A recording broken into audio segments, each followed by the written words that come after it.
7 месеци без плата и придонеси, нерешен статус и раскрчмување на имотот се причините поради кои денеска протестираа вработените во некогаш најголемиот тутунски комбинат Јака Табак од Радовиш. Револтирани и гневни велат дека протестот не бил партиски обоен, туку неизвестноста, незавршените судски процеси и животот без пари ги натерале да го кренат својот глас против собствениците, но и надлежните институции во државата. Кога се забори да работи умо и разумо, почна да работи стомако.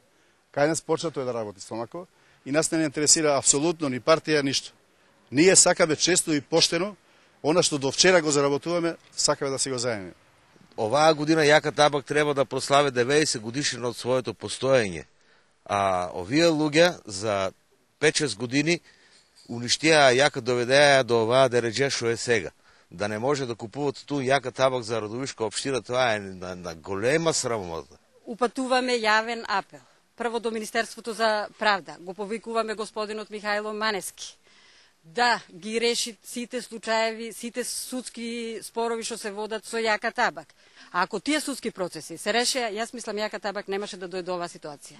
Јака Табак беше еден од најголемите тутунски комбинати во поранешна Југославија, кој годишно откупуваше околу 4 милиони килограми тутун. Сега е празен, а тутун не се откупува од 2007 година. Од некогаш 380 вработени, останаа 95 со се уште нерешен статус. Овие луѓе кои во оваа фирма поминале од 25 години па нагоре, велат дека нема да се откажат од своите барања, се додека не се реши нивниот статус.